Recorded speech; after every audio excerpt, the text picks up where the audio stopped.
Namo, Namo Fundamental Teachers Sakyamuni Buddha. Namo Fundamental Teachers Sakyamuni Buddha. Namo Fundamental Teachers Sakyamuni Buddha.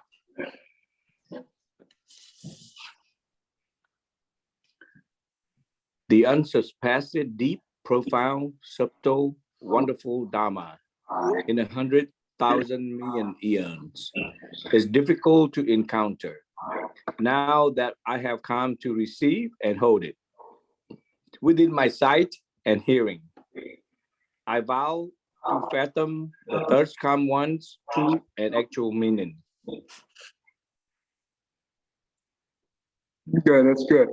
All right, well, we go to 52. No, let me do it.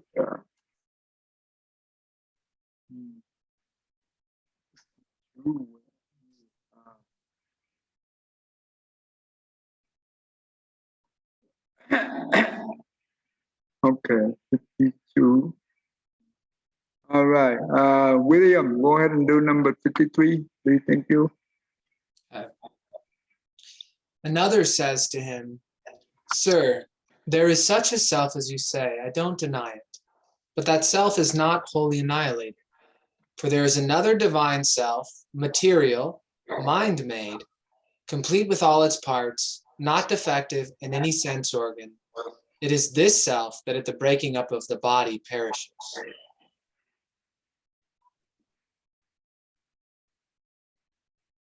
So what does it mean? So we read this one last time, and this one is really confusing because it's saying that there's a self other than it's saying, okay, there is the self that was being discussed in a previous view. They're not denying that, but there is another self that's not destroyed, that's not annihilated upon death, and it's divine, but it's also material, and it's mind-made, complete, so no defect in it, but it perishes at the breaking up of the body. This one confused me the last time we went over it, because it says it's not wholly annihilated, but then it says that it breaks up with the perishing of the body. And that it perishes with the breaking up of the body. They contradict themselves, right? What was that? They contradict themselves. Yes.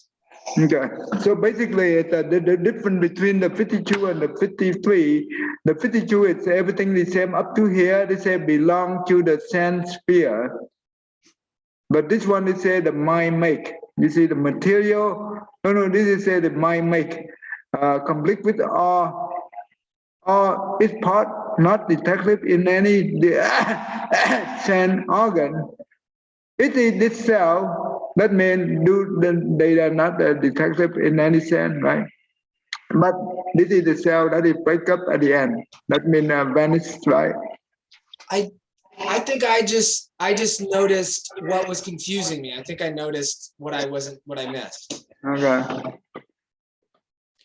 It's saying that the self that is being discussed in a previous one, sir, there is a self, such a self as you say, I don't deny it. But they're saying that self's not wholly annihilated, right? Because there's a different self, and that's the one that's annihilated. That's correct. That's correct.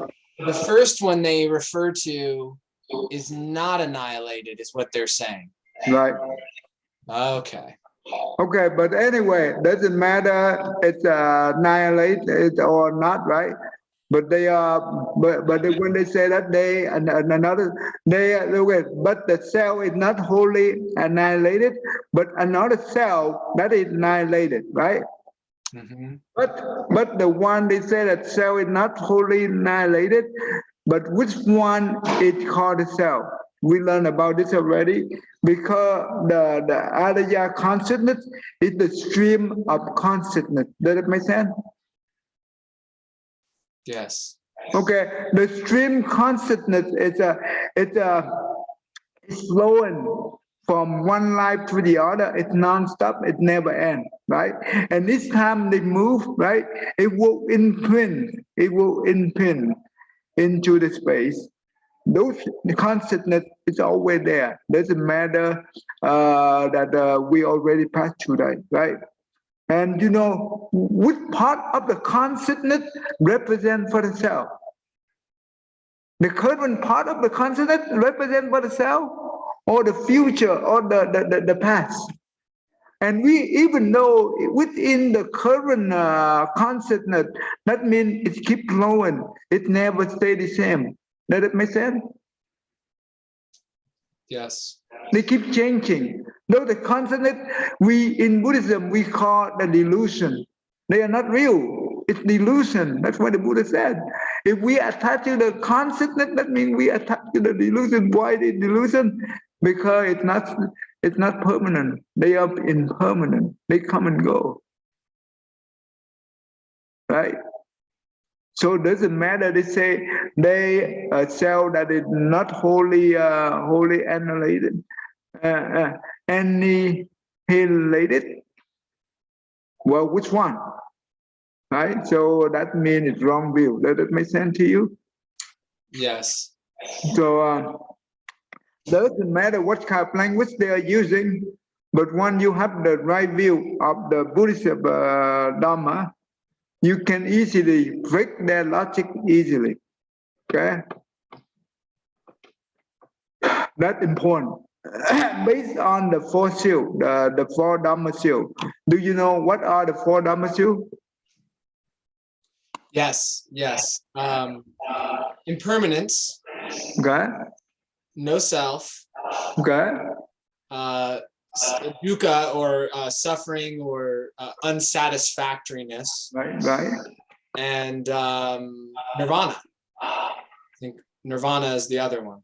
No, instead of called nirvana, we don't call it nirvana for the seal. Nirvana is the state of the mind you reach there, but it's not the seal. Okay. But what is the seal? I think it's like the dissolution of suffering, or that, like that that there is a way, that we're not just oh, it's suffering, it's over, but there's a way to end the suffering, kind of like that, the third noble truth. But I don't remember the exact concept. Emptiness. Emptiness. Yeah. That is the fourth seal. The fourth seal. The emptiness in the Mahayana. It's called the fourth seal. In the Theravada tradition, they have the three seal, right? That means suffering, impermanent, and no self. They do have those things. But to the point of emptiness, truly emptiness, doesn't exist in Theravada. The emptiness in Theravada is a little bit different, because what they mean is no self in the Theravada. It means everything comes with the cause and condition, right? When things arise, when the condition and when the cause and the condition arise, there is existing form. Does it make sense? Become material. But when the condition is gone, right? This will decompose. Does it make sense? Yes. So, but their emptiness is that means due to the cause and condition, and due to the condition is extinct, and the no self, but also the concept of emptiness is a delusion. Because they look at the sentient being as a delusion. You understand? Therefore, they do not have the bodhicitta. They cannot be able to generate the bodhicitta, because to everything in life is delusion. But the bodhisattva path, the bodhisattva is different. Yet they be able to reach the highest stage at the emptiness, the true emptiness. That means non-attachment. But they do all the deeds without attachment. That means they still do it, but no attachment. This is truly emptiness. This is important. Do or no do. When you do it, just like you don't do it. Because there is no self involved. Does it make sense to you, Tammy? Yes. This is the beautiful teaching of the Mahayana. Therefore, we know how to generate the bodhicitta, to complete the unsurpassed body mind, body way. That means the Buddha. That means we can be able to come back to our the true nature of the Buddha nature. This is the ultimate one of all. That's why the Arhat or the Pasika Buddha, they look at this world, it's just like the prison. They want to get out as quick as possible. They don't want to have anything to do with it. Therefore, they cut off their consciousness. They don't want to have any connection to the world. Once you cut off the consciousness, then that means no link.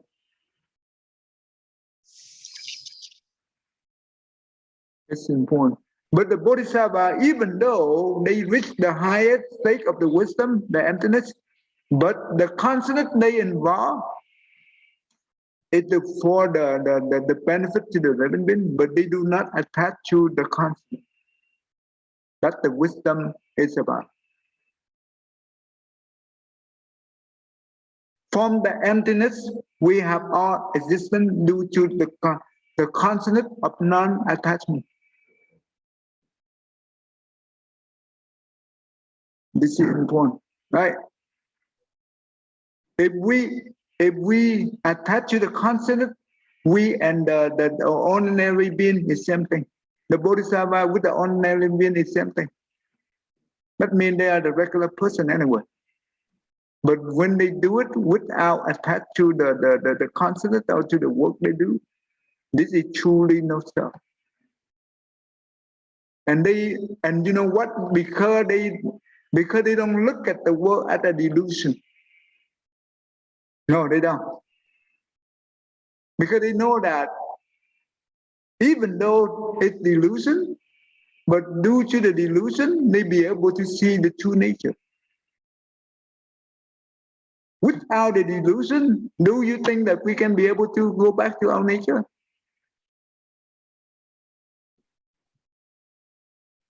No. No, I would think, yeah.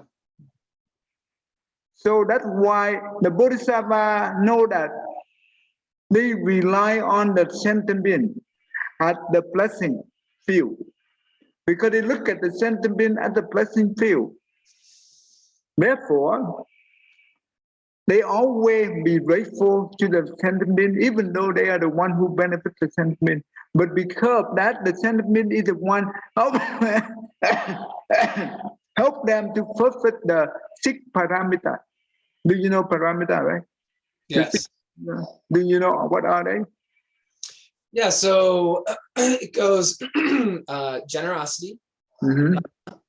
I remember the Sanskrit for that one. And then patience. Oh no, before patience, what is that? That's before patience. Before patience. Oh, there's one. I didn't realize it was before patience. I know energy or vigor is one. Okay. I know concentration or focus is one. I know prajna is the 6th. Mm-hmm. And isn't it diligence is different from the energy one? Is it diligence? Is diligence the second one? No, diligence is the energy one. That's Diligence is the same as energy. right.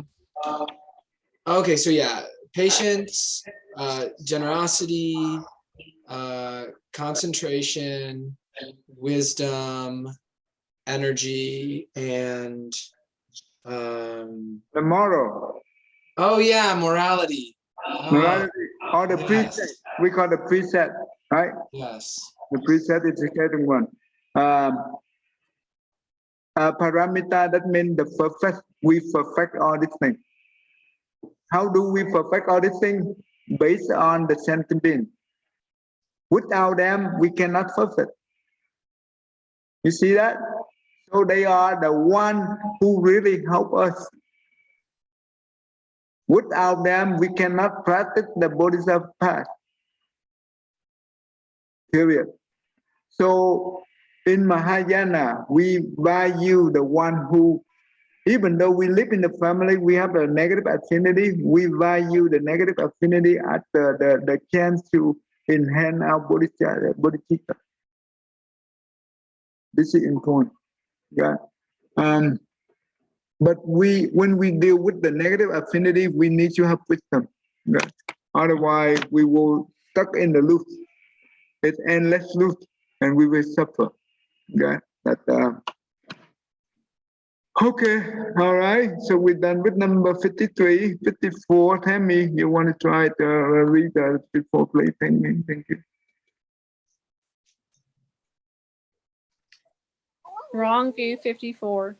Another says to him, Sir, there is such a self as you say. There is another self which, by passing entirely beyond bodily sensations, by the disappearance of all sense of resistance, and by non-attraction to the perception of diversity, seeing that space is infinite, has realized the sphere of infinite space.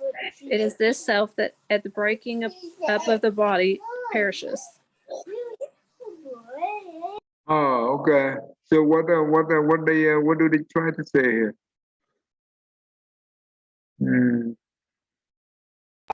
I'm not for sure. Okay. Okay, William, what do you think? It's similar to the 53 in the way somehow. It seems like this view probably corresponds with the realization of one of the realms of heaven, and it sounds like one of the formless realms, because but it's interesting. What they're saying is interesting. So so view 51 is talking about there's a material self composed of elements. And so I think all of these are referring back to that when they say, Sir, there is such a self as you say, but then there's another self. And so this is basically like when someone is not paying attention to their senses and gone deep into meditation, and they're no longer noticing on differences between things, but they're just are experiencing like vast space that's measureless. And that consciousness of that fit space is what dies when the body perishes. It's an interesting idea. Okay. So they say that another cell with a beyond bodily sensation, that means no feeling, right? And also non-percent attached with, right? And also they say that non-attraction to the perception. They say that this is the diversity is seeing the space in infinity and realize the spirit in infinity space. It's the cell is breaking up of the body, perish. So basically, whatever they said, even though that this cell is, have no feeling, they can be able to visualize the infinite, right? Infinite space. But you know what? At the end, when the body is gone, this cell is also gone too. That's what they said. Does that make sense? Yes. So, well, this is I don't know, the one who in the formless space, the formless, right? When they the first one is we call the infinite space, right? The second one is infinite consciousness, or we call the no boundary of space and no boundary of consciousness. And the third one is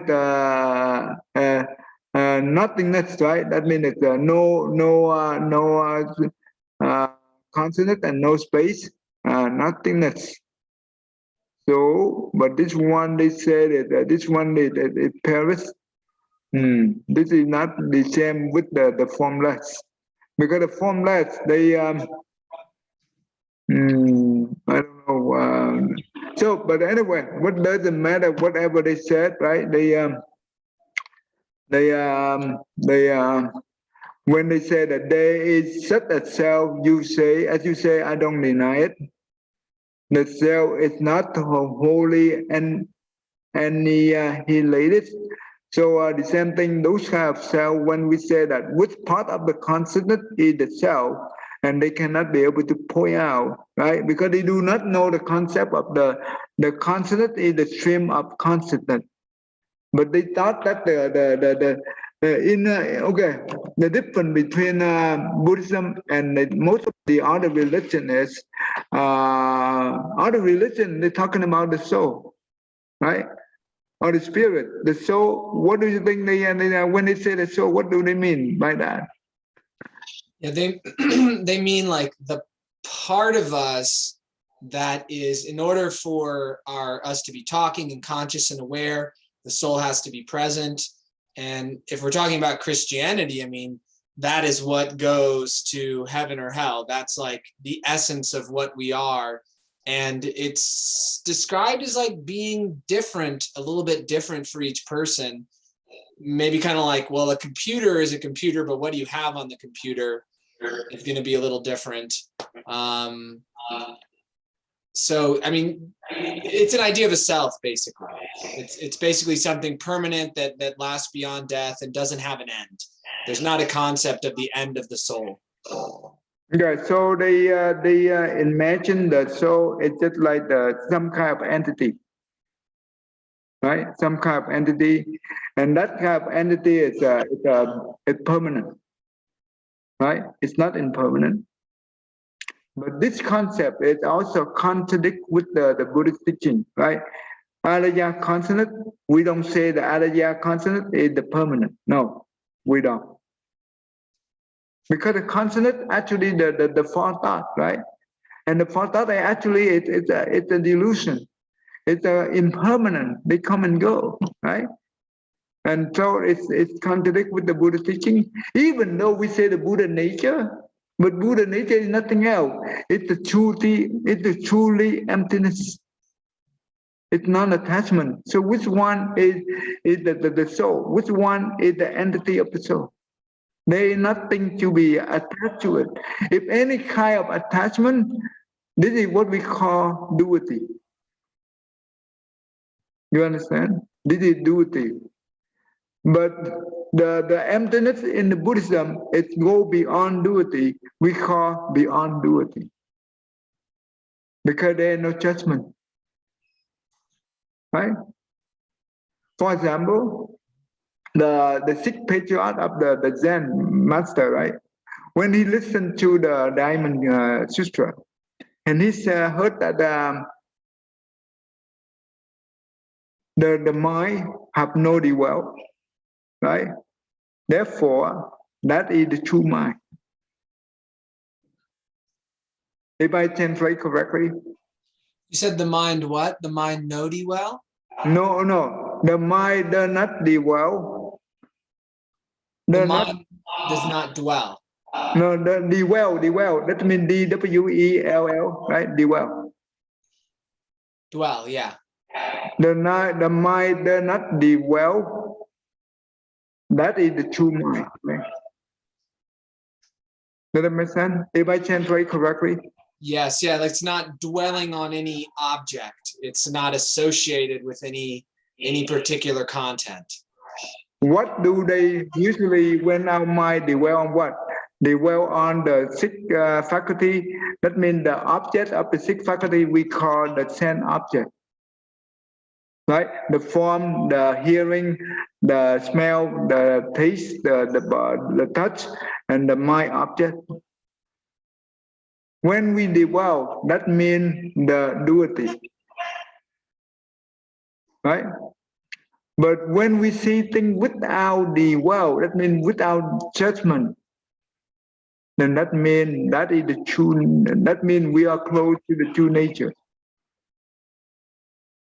Right? And this kind of mind is beautiful. It's so great and so beautiful. if we be able to live in this kind of mind, and everything good, all the good things come from that will be great. That means the one who attend the psychic power due to this kind of mind, not the duality mind. Tell me, hopefully you understand, right? Yes. Okay, this is important.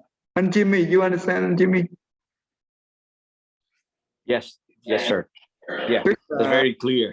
but The way that the other religious thinking between them and Buddhism. Yes, I got it. Yeah, more fun. Come on then. so it's important. So when we understand this kind of fundamental, and that means this is the key can open all the Mahayana teaching. Okay, this is important. Because we lucky that we learn the consciousness only, right? And that consciousness only help us to understand our mind very well, and now feeling very well. So we be able to understand all this concept easily. Not too bad, right? That's important. Okay.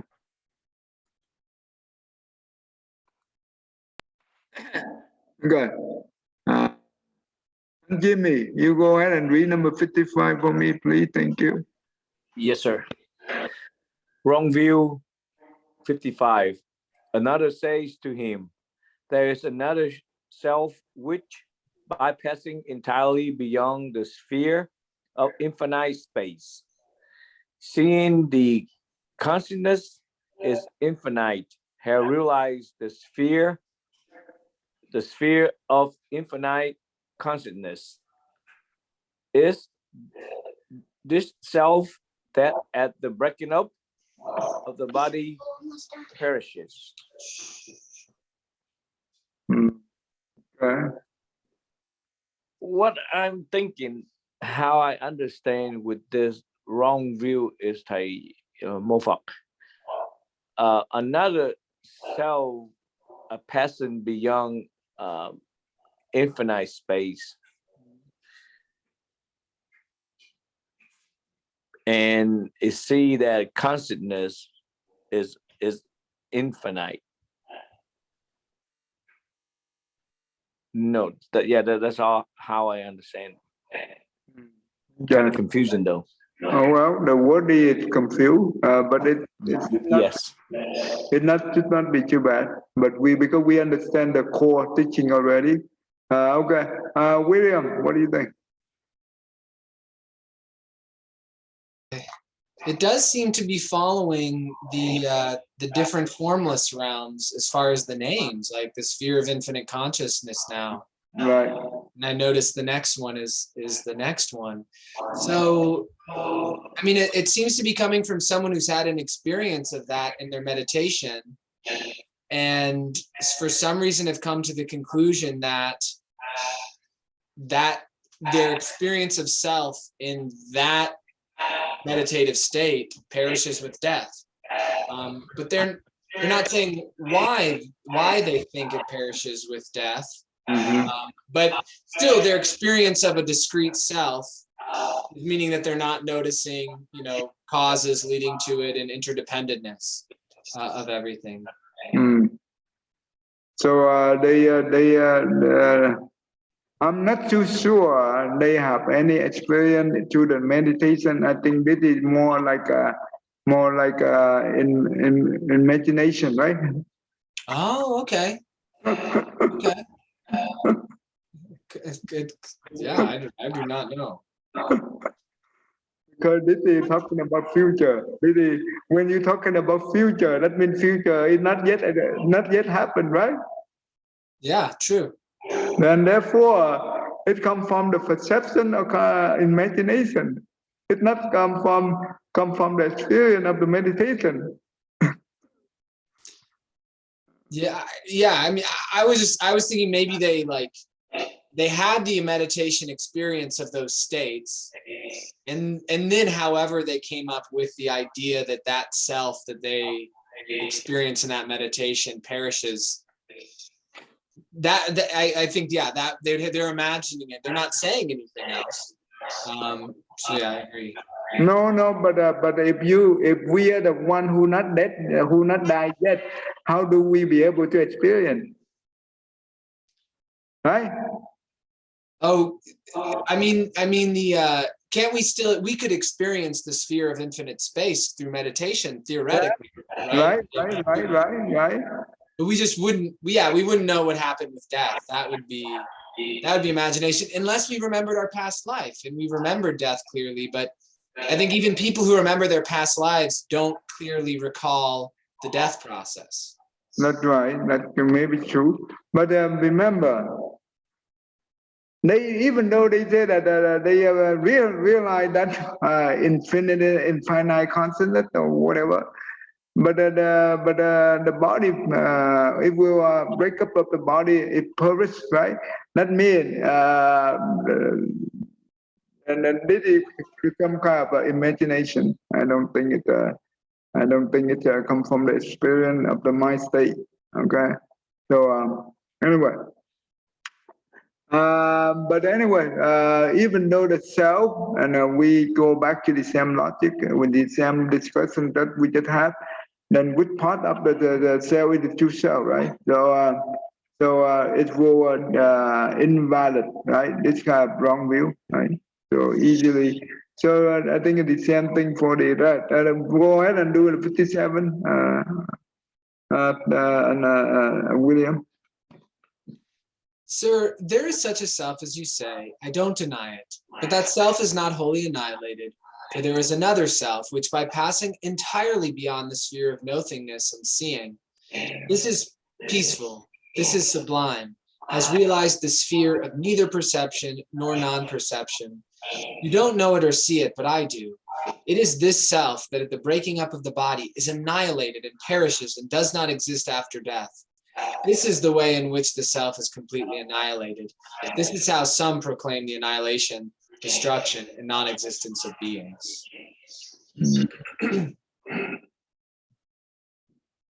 Go ahead and read up to okay. Yeah, it's interesting. I almost wonder if they're saying that their thought is that the self we experience in our day-to-day life is annihilated by going into this sphere of neither perception or non-perception. Like that's the annihilation, that after we die, we're just in that sphere forever. And that's how they're describing the annihilation of self. Because otherwise, I wonder, why do they even bring that sphere of neither perception nor non-perception into it? Other than to say that there's a finer aspect of self. There's like, so like maybe they're saying, okay, this other self you're talking about, like the material self, yeah, that exists, but it's not the whole self. In these deep meditative states, there's a very subtle aspect of self. And even that goes away, not just the material self that you're talking about, but even the most subtle aspect of it disappears. Like maybe that's why they're, because otherwise it's kind of like, why even, I'm trying to understand why they're even saying this. So that means they not be able to live in that state, right?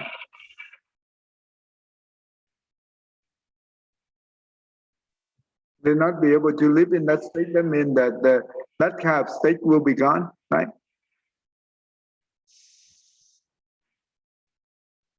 Mm-hmm. That means the state of the mind interrupt after we die.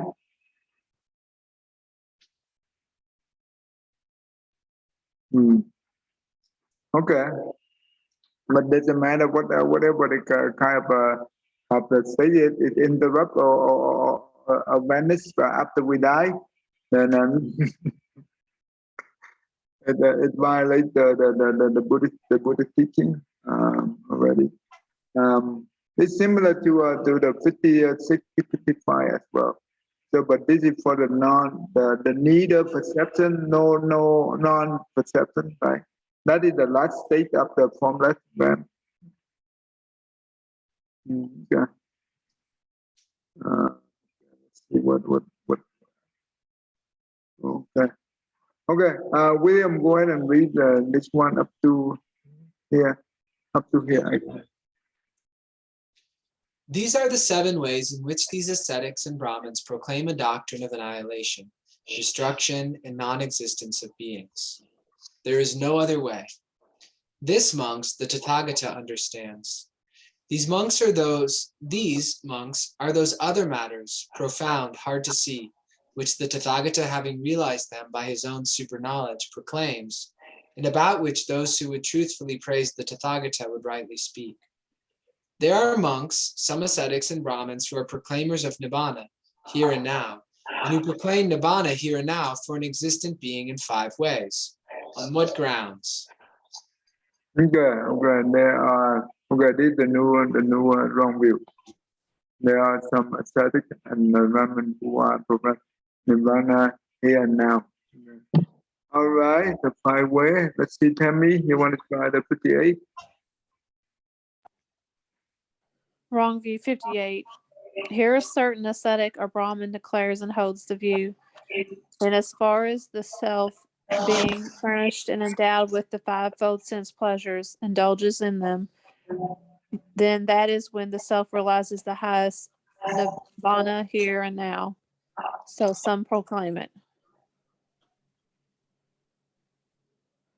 So it sounds like they're saying that they believe the people that actually enjoy the sense pleasures, they actually are realizing Nibbana here. Okay.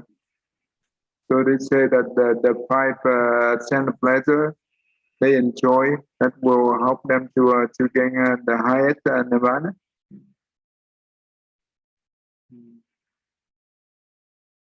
Okay. Right, which is just completely opposite of what's true. Yeah, that's right. So this is easy to understand, right?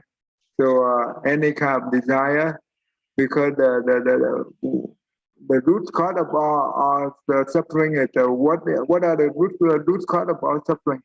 Tell me, do you know? The second noble truth, the 2 cause of the suffering. I think it's anger, greed, and ignorance. William, what do you think? Yeah, I definitely agree. I mean, greed usually it's translated different ways. Sometimes it's desire or craving. But then, yeah, ignorance of no self is kind of at the core of why craving and anger can arise in the first place. So the two thing is important. It's the root cause of our suffering is the ignorance and the craving, right? That's the two root cause of our suffering. That means the first number 2. It means the 2 of suffering come from these 2. Yeah. So in here they say that if we enjoy the 5 pleasure, we can reach the highest Nirvana. So that is for them, not for us. Okay. All right. That's good. All right. Kim and Jimmy, go ahead and number 59, please. Yeah, move on. Wrong view 59. Another says to him, Sir, there is self, as you said. Don't deny it, but not where the self realize the highest Bana here. Why so? Because, sir, desires are impermanent, painful, and subject to change. And from there, change and transformations, there arise sorrow, lamentation, pain, grief, and destruction. But when the self from sense desires detach from unwholesome states, enters and abides in first jhana, which is accompanied by thinking and pondering, and delight and happiness, born to the. That is when the self realize the highness, nirvana here and yes, here is talk about the two things that you just mentioned, Thầy. That was the desires and ignorance that make you suffer. And also, if you not attached to any desire, it make you more happier. So just kind of, because it's just impermanent. So you don't need to attach to anything in life because it's going to change. Okay, William, what do you think about this one?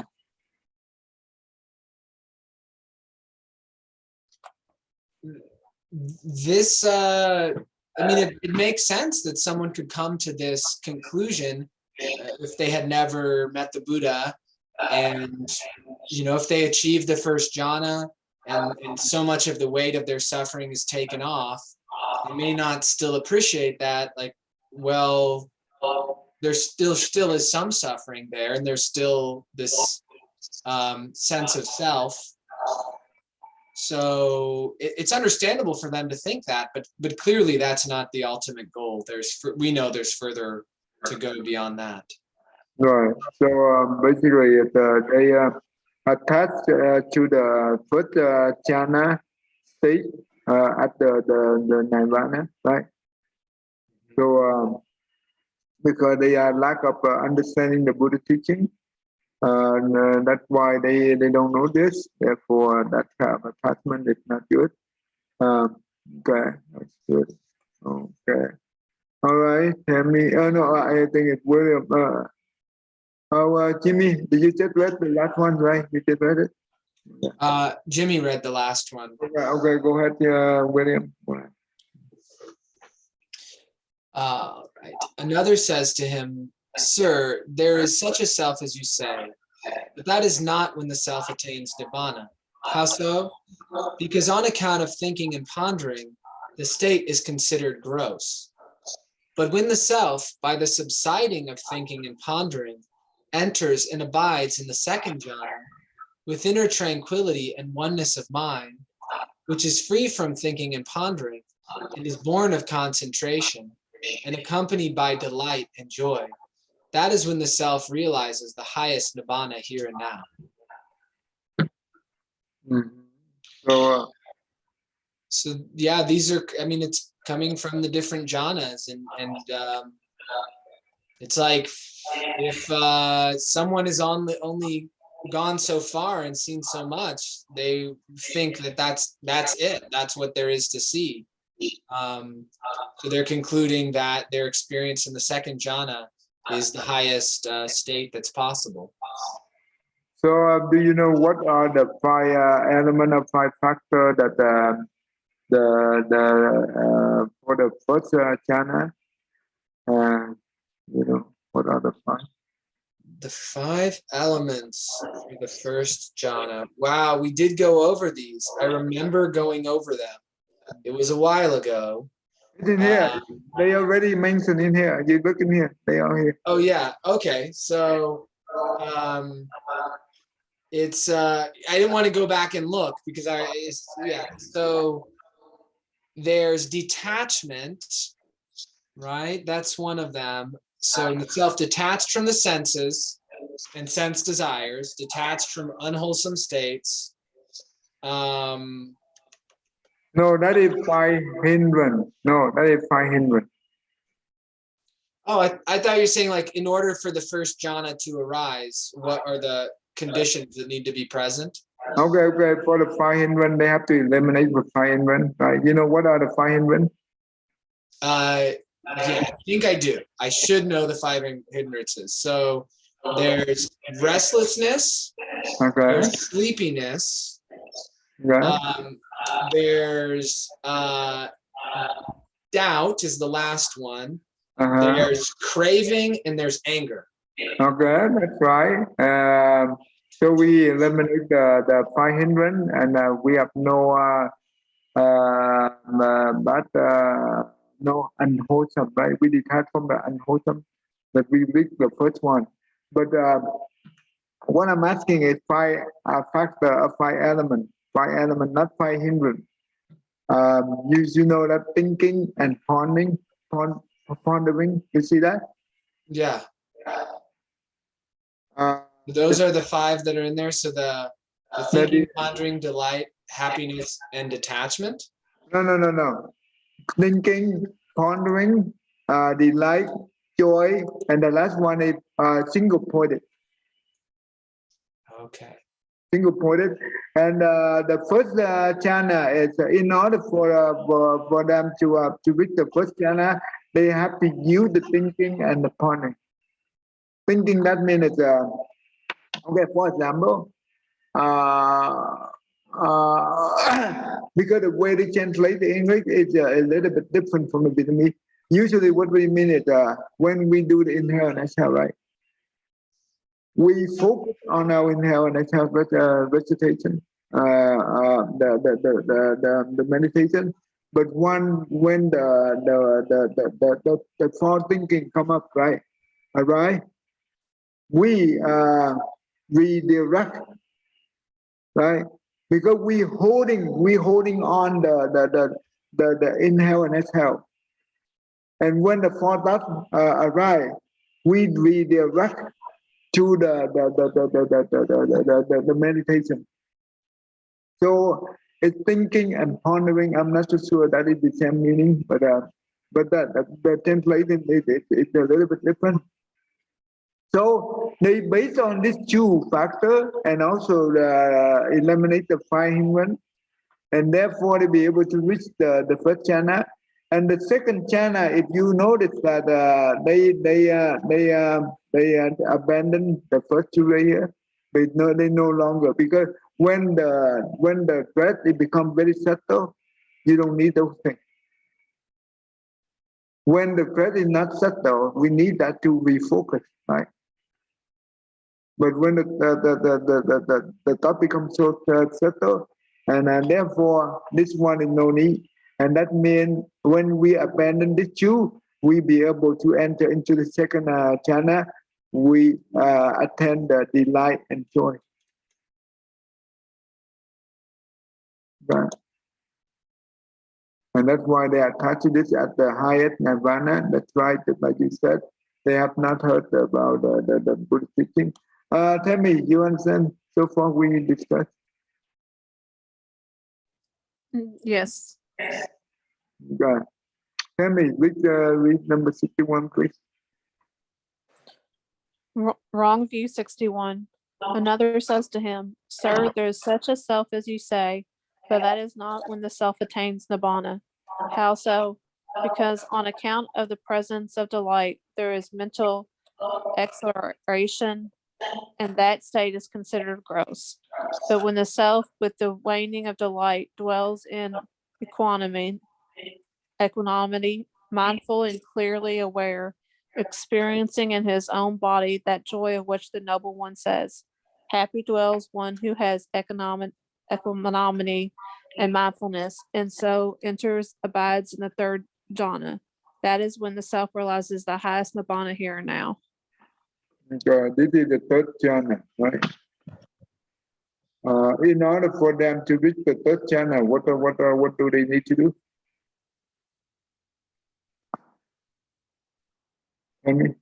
They need to release delight and then just be within mindfulness and equanimity. Yeah, when they dwell in the equanimity, that means it's a non-judgment, right? No discrimination, right? That's how we treat everyone equally.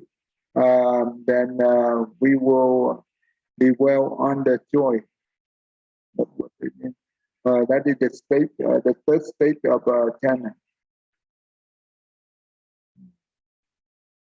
Right, William? Yes. Yeah. Okay, I'm not Jimmy. Yeah, move up, but wrong view number 62. Another says to him, Sir, there is such a self, as you say. I don't deny it, but that is not where the self experience the highest nirvana here and now. Why so? Because the mind contains the idea of joy, and that state is considered gross. But when, with abandonment of pleasure and pain, with the disappearance of previous joy and grief, one enters and abides in a state beyond pleasures and pain in the fourth jhana, which is purified by equanimity and mindfulness. That's where the self realized the highest nirvana here and now. That's how some proclaim the highest nirvana here and now for existent being. What they say is kind of look like it need to have the highest nirvana, then you need to be mindfulness. And after,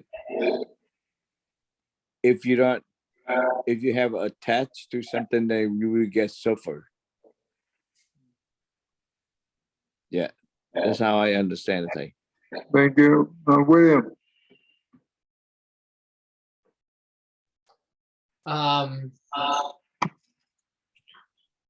So, I mean, this is just going on to the fourth jhana.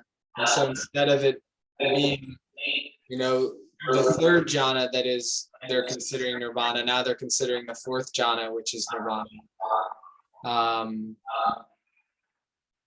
So it's the same sort of thing as the previous three, but just of a more refined state.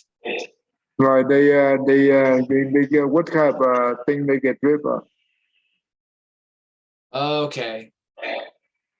So they're not just getting rid of like pleasure and pain, but also joy and grief. So initially, I've heard it said before, kind of like bliss is kind of like farting, because like when we fart, it feels good, but it only feels good because we needed to fart.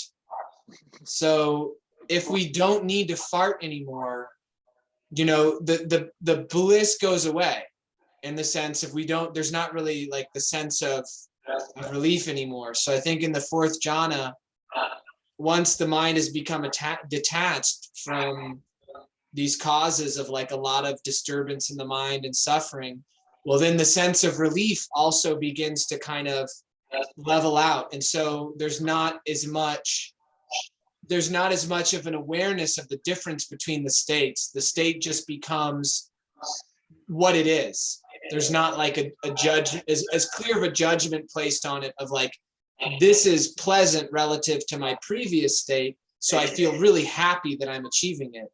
But it's like by the fourth jhana, the mind is like super even, and is like, I don't think even it shouldn't even be attached to like to the experience of that state.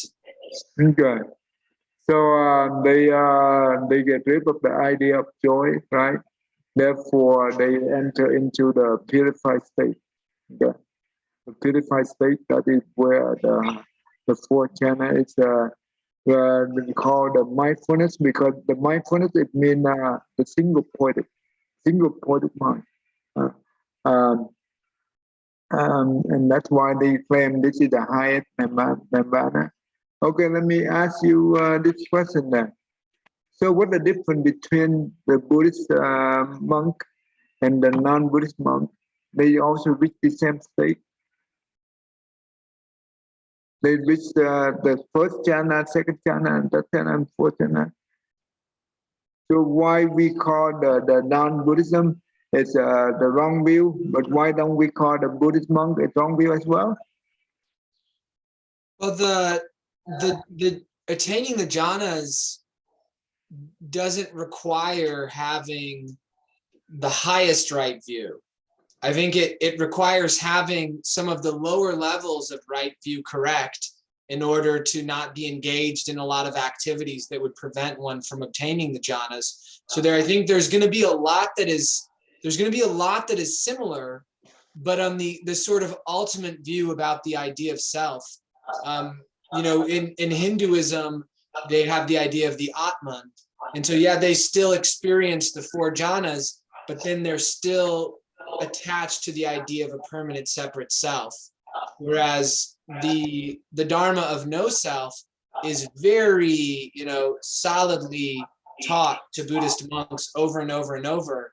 And so that I think in those subtle states, that Dharma appears. When there's a mindfulness of a notion of self, then along with that mindfulness of notion of self, I think that Dharma seems to appear in response to the mindfulness of that phenomena of perceiving a self. So then I think there's an opportunity to, instead of unconsciously identify with the self, then to perceive the self as the self as another phenomena that's actually empty of any true self, like the experience is no longer pinned on an idea of a self. Okay, yeah, that's good. You say it out loud. That's good. So basically, nothing wrong when if the Buddhist monk is to understand the Buddha teaching, that's at the non-self, right?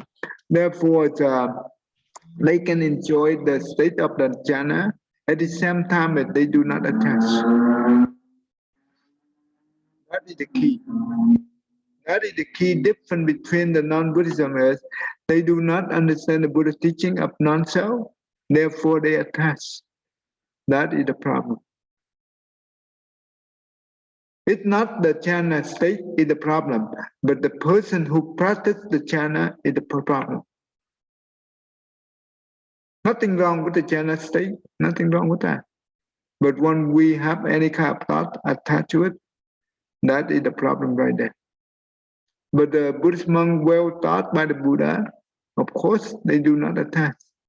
And that's why they can enjoy and they can even enhance the liberation path.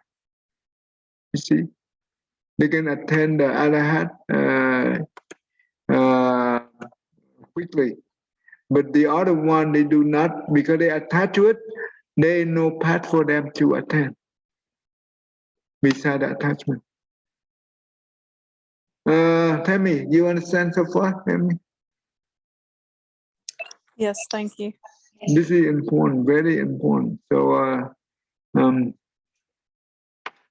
because the Buddha teaching is just like the GPS, right? Right. You have the GPS, from one point to the other. You go exactly there, and you avoid a lot of problems before you get lost. You don't get lost when you have the GPS. Well, sometimes I do get lost, but I know how to get back. Right? The GPS, sometimes I pass, I miss the exit, but I can exit the next one, and I make a U-turn, I come back, I go back. That's a good one. Okay, that's a good one.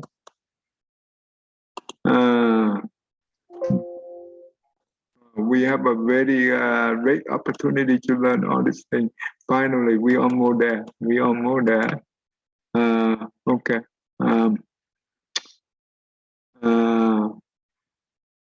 So William, go ahead and read the rest. I think we go ahead and finish the rest. These are the 5 ways in which these ascetics and Brahmins proclaim a doctrine of nirvana here and now. There is no other way. This, monks, the Tathagata understands. These are the 44 ways in which those ascetics and Brahmins who are speculators about the future, have fixed ideas about the future, put forward various speculative views about the future. There's no other way. This, monks, the Tathagata understands. These are the 62 ways in which those ascetics and Brahmins who are speculators about the past, the future, or both, put forward views about these. There is no other way. This, monks, the Tathagata understands. These viewpoints, thus grasped and adhered to, will lead to such and such destination in another world. This the Tathagata knows, and more, but he is not attached to that knowledge. And being thus unattached, he has experienced for himself perfect peace, and having truly understood the arising and passing away of feelings, their attraction and peril, and the deliverance from them, the Tathagata is liberated without remainder. These monks are those other matters, profound, hard to see, hard to understand, peaceful, excellent, beyond mere thought, subtle, to be experienced by the wise, which the Tathagata, having realized them by his own super knowledge, proclaims, and about which those who would truly praise the Tathagata would rightly speak. Okay. Can you explain to me this one right here? What they say? This viewpoint that Rappan. Okay, this is easy, but this Takata know and more that, but he is not attached that knowledge and thus unattached. He have experienced perfect peace and okay, all the way up to here. So just explain this part for me. Up to here, up to here. Okay, not the last paragraph, No, just that, yeah, just no. that part right there. Okay. So being unattached to this awareness that these are all of the different views, wrong views that people can hold, meaning that the Tathagata is not thinking, oh, I'm so smart because I know these things, right? It's highlighting that there's no self. There's the awareness of this truth is there, but there's no self that's attaching to that awareness. And so then there's peace, because if there's not a self, there's nothing to protect or to crave, or to be angry. So there's peace. And then it also says having fully understood basically feelings as being illusory, as being like perilous if we attach to feelings, understanding that they're temporary, they're going to arise, they're going to fall away, and so even though there is an attraction to them, but the Tathagata has recognized that there's no satisfaction there in feelings, and is in that awareness and that realization is totally freed from any sort of issue. Like there's no thing left there where there could be some sort of suffering. No, but why the Buddha, the Tathagata, that means the Buddha is liberate without remainder. What does that mean? I think the way I understand is without remainder, meaning that there's like no little bit left. There's not some little bit of self left somewhere that's associated with, ignorance and craving or greed, that it's entirely liberated. There's entire liberation from attachment. So there's nothing left for there to be a problem. Okay, so There's nothing left of the idea of self. so the self in here equal to the attachment. Could you say that again? What equal? The self, the label of the self equal to the attachment. I think in order for the self to be operative, to be like, there has to be some sort of attachment, because it's like, it seems to be the building block of the self is attachment. That this is this. These two things together. Now this is a thing. This is this, and then okay, and there's awareness of this. So I think it builds up from these sorts of attachments of making things that aren't like really things. It's like where does something end and does something really begin? Right, give me 1 second. Yeah. So let's make it short. So basically, liberate, that means it's non-attachment. It means liberated. Non-attachment also no remainder, because there's no attachment. That means nothing remains, right? That is the key word in here, non-attachment, is the key word for both liberated and also no remainder. Okay, so we're done with that. So we're done for everything, huh? So we done for this. So next week, I think we can go a little bit here, and I will start jumping to the new topic. Okay, that's I think that's a good idea.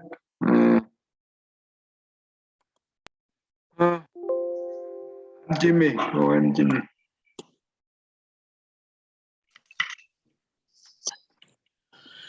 May every living being, our minds as one and radiant with light, share the fruits of peace with heart of goodness, luminous and bright.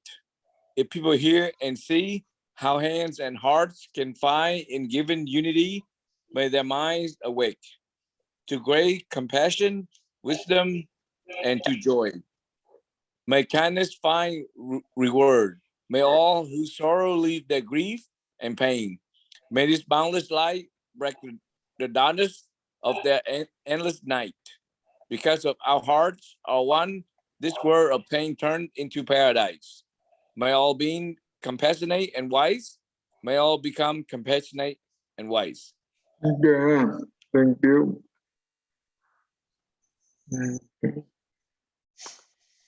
All right, thank you. I will see you next week. Thank you. Thank you, Tay. Một Phật, bà thầy